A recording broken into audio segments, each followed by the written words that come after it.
በኢትዮጵያ ፕሪሚየር ሊግ አንደኛ ሳምንት ዛሬ ተጠባቂ የነበረው የባህር ዳር ከተማና የፋሲል ከነማ ጨዋታ በአቻ ውጤት ተጠናቀቀ። ሁለቱ ክለቦች ጨዋታቸውን ያለ ጎል ባዶ ለባዶ ያጠናቀቁ ሲሆን ባህር ዳር ከተማ ከሁለት ተከታታይ ጨዋታዎች ድል በኋላ ነጥብ የጣለበት ጨዋታም ሆኗል።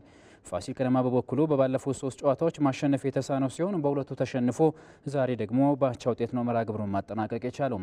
ከውጤቱ በኋላ ባህር ዳር ከተማ ነጥቡን 30 በማድረስ ከኢትዮጵያ መድን፣ ኢትዮጵያ ቡናና ሀዲያ ሆሳና በመቀጠል 4ኛ ደረጃ ላይ ሲቀመጥ ዘንድሮ ከቀደመ ብቃቱ ጋር የማይገኘው ፋሲል ከነማ በበኩሉ በ24 ነጥቦች 12ኛ ደረጃ ላይ ለመቀመጥ ተገዷል። በቀጣይ ሀዲያ ሆሳና ከባህር ዳር ከተማ እንዲሁም ፋሲል ከነማ ከመቻል በ22ኛው ሳምንት የኢትዮጵያ ፕሪሚየር ሊግ እርስ በርስ የሚገናኙበት ጨዋታ ትኩረትን አግኝቷል። ምሽት 12 ሰዓት ላይ ጀምረው የቅዱስ ጊዮርጊስና የወላይታ ዲቻ ጨዋታ እኛ ስቱዲዮ እስከገባንበት ሰዓት ድረስ 75ኛው ደቂቃ ላይ ደረሰ ሲሆን ወላይታ ዲቻ 1-0 በሆነ ውጤት እየመራ ይገኛል። አብነት ደምስቴ ደግሞ የወላይታ ዲቻን ብቸኛ ግብ ያስቆጠረ ተጫዋችም ነው። በኢትዮጵያ ከፍተኛ ሊግ ምድብ ላይ 14ኛ ሳምንት ደሴ ከተማ የሊጉን መሪነት ከነጌሌ አርሲ ዛሬ በይፋ ተረክቧል። ከቦዲቲ ከተማ ጋር ጨዋታውን ያደረገው ደሴ ከተማ በተጋጣሚው ላይ ከግማሽ ደርዘን በላይ ግቦችን በማስቆጠር ነው 7-0 በሆነ ውጤት ያሸነፈው። ብሩክ እጹብ አምላክ፣ እርቂዮን ስላሴና ዘካሪያስ ፍቅሬ እያንዳንዳቸው 2 ግቦችን ሲያስቆጥሩ አቦሽ ደርቤ ደግሞ ቀሪዋን ኳስ ከመረብ ማሳረፍ ችሏል። አስቀድሞ ምድቡን በኩል 26 ነጥቦች ሲመሩ የነበሩት ነጌሌ አርሲና አላባ ከተማ በ14ኛው ሳምንት ነጥብ መጣላቸውን ተከትሎ ደሴ ከተማ የምድቡን መሪነት በ28 ነጥቦችም ዛሬ ተረክቧል። ከምድባ የ15ኛ ሳምንት 2 ጨዋታዎች ዛሬ ሲደረጉ ደብረ ብርሃን ከተማ ከእንጅባራ ከተማ ጨዋታቸውን ባዶ ለባዶ አጠናቀዋል። ሶሉድ አድዋ ደግሞ ዱራሜ ከተማን 2-1 በሆነ ውጤት ማሸነፍ ችሏል። የኢትዮጵያ ባህል ስፖርቶች ፌዴሬሽን 22ኛውን አገር አቀፍ የባህል ስፖርቶች ውድድርና 18ኛውን የባህል ስፖርቶች ፌስቲቫል በደመቀ መልኩ ለማካሄድ ዝግጅቱን አጠናቅቅ ያለኛልም። የፊታችን ቅዳሜ በሆሳና ከተማ በሚጀምረው ውድድር ከስፖርቱ ጎን ለጎን ክልሎች ህብረ ብሔራዊ አንድነታቸውን የሚያጠናክሩበት መድረኮችም ስለመዘጋጀታቸው ተነግሯል። መሰረት ተስፋዬ ከየካቲት 29 እስከ መጋቢት 7 በማዕከላዊ ኢትዮጵያ ክልል በሆሳና ከተማ የሚካሄደው 22ኛው የባህል ስፖርቶች ውድድርና 18ኛው የባህል ስፖርት ፌስቲቫል በክልሎች መካከል ያለውን ህብረ ብሔራዊ አንድነት ለማጠናከር ትልቅ ጠቀሜታ እንዳለው ተገለጸ። የፊታችን ቅዳሜ የሚጀምረውን ውድድርና የስፖርት ፌስቲቫል በደመቀ መልኩ ለማካሄድ የኢትዮጵያ ባህል ስፖርቶች ፌዴሬሽን ከባህልና ስፖርት ሚኒስቴር ጋር በጋራ በመሆን ሰፊ ዝግጅት ማድረጉን የኢትዮጵያ ባህል ስፖርቶች ፌዴሬሽን ፕሬዚዳንት ወይዘሮ ህይወት መሐመድ ለኢትዮጵያ ቴሌቪዥን ገልጸዋል። በአስተናጋጅ ክልሉም ጋር በአካል በመገኘት የተለያዩ ኮሚቴዎች በደንብ ነው የተደራጁት። የመስተንግዶ ጋር በተገናኘ ጸጥታ ጋር፣ ሕክምና ጋር ባሉ ነገሮች በደንብ ዝግጅት ተደርጓል። እሱንም በአካል ከፌዴራል ባህልና ስፖርት ሚኒስቴር ጋር በጋራ በመሄድ እንደ ፌዴሬሽን እንደ ስራ አስፈጻሚም ሂደን በደንብ ገምግመናል። ክልሎችም ጥሩ ዝግጁነት ነው ያላቸው። አሁን ከትናንት ጀምሮ ክልሎች እየገቡ ነው። የማዘውተሪያ ቦታዎች ሁሉም ነገር ዝግጁ ናቸው። የባህል ስፖርት ውድድር ከውድድርነት በዘለለ በክልሎች መካከል ያለውን መቀራረብ የሚያጠናክር በመሆኑ ከውድድሩ ጎን ለጎን በክልሎች መካከል የባህል ልምድ ልውውጥ ይደረጋል ተብሏል። ከውድድሩ ባለፈ እነዚህን እርስ በርስ የመገናኘት እንዲሁም ደግሞ እርስ በርስ ባህልን የማስተዋወቅ ሂደቱን አብሮነታቸውን የሚያጠናክሩ አንደኛ አንድ ላይ እንዲያርፉ ነው ያደረግነው። ኢቭን ምሽት የባህል ፕሮግራሞች ፌስቲቫል ፕሮግራሞች አሉ።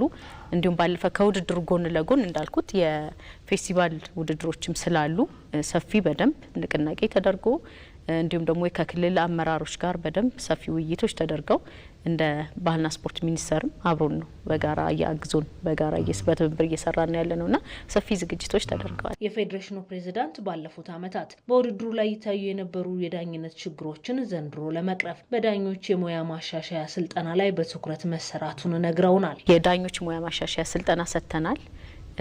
የዳኞች የሙያ ማሻሻያ ስልጠና እዚሁ ላይ አብሮ የኢንስትራክተርነት ስልጠና አሁን የአገር አቀፍ ውድድር የሚመራው ባሉን እንደ ሀገር ባሉን ኢንስትራክተሮች ነው።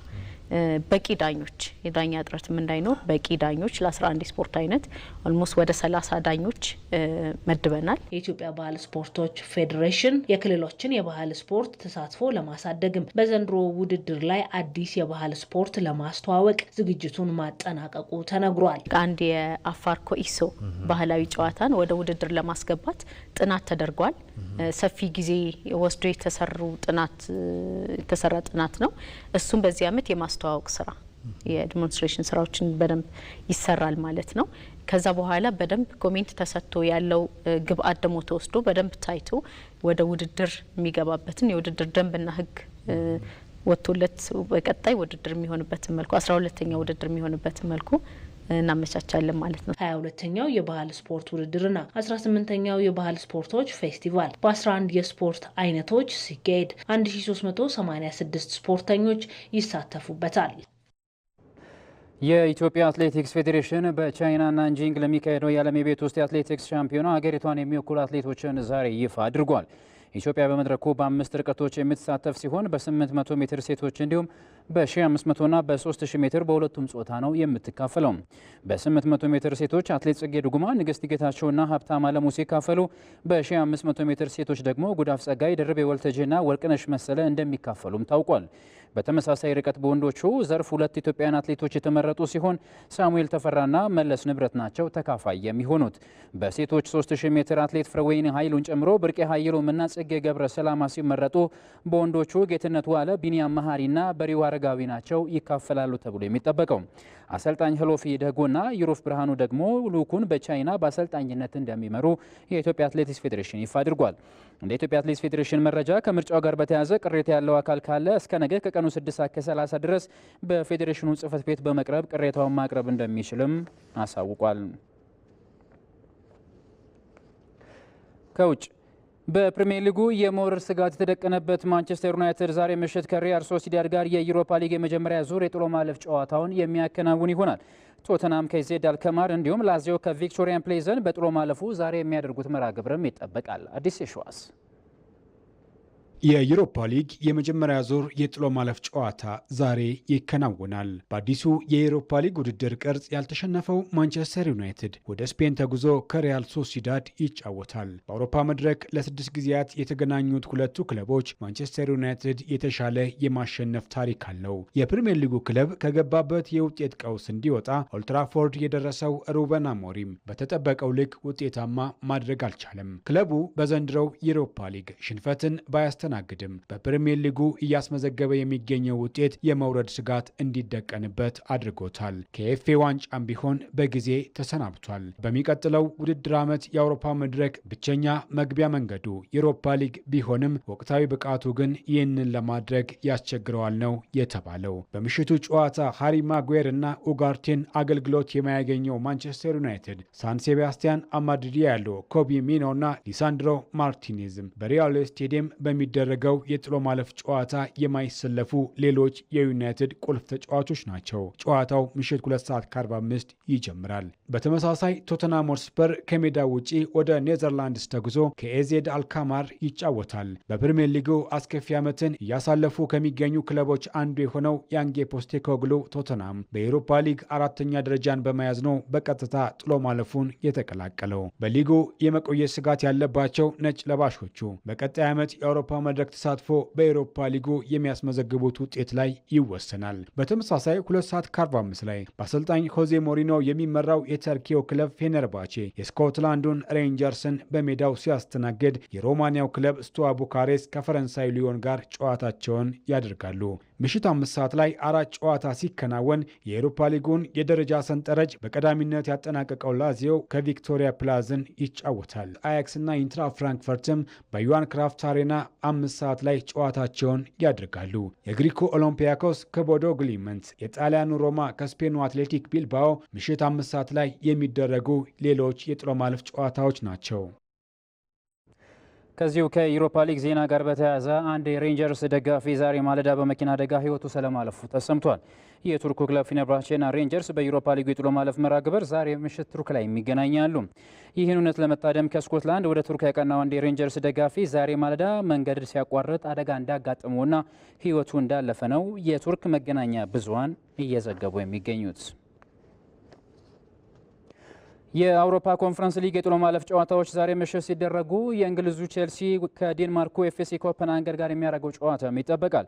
ምሽቱ 2:45 ላይ በሚጀምረው በዚህ ጨዋታ የዴንማርኳ ዋና ከተማ ተጠባቂውን ጨዋታም ታስተናግዳለች። አሰልጣኝ ኤንዞ ማሬስካ ለዚህ ጨዋታ 21 ተጫዋቾችን ይዘው የተጓዙ ሲሆን ኮል ፓልመርን ጨምሮ ግብ ጠባቂ ሮበርት ሳንቼዝ እንዲሁም ሁለቱ ተከላካዮቹን ቤኖት ባዲያሽሊንና ትሪቮቻ ላቦሃን ከነበራቸው መጠነኛ ጉዳት አገግመው ለጨዋታው ዝግጁ ናቸው ተብሏል። በምድቡ 8 ነጥቦችን ብቻ ይዞ 18ኛ ደረጃ ላይ ተቀምጠው ኤፍሲ ኮፐንሃገን በቅድሞ ጥሎ ማለፍ የመጀመሪያ ዙር ጨዋታ የጀርመኑ ቡድን ኤፍሲ ሄድኔምን በመርታት ነው ለዛሬው የጥሎ ማለፍ መርሃ ግብር መብቃት የቻለው።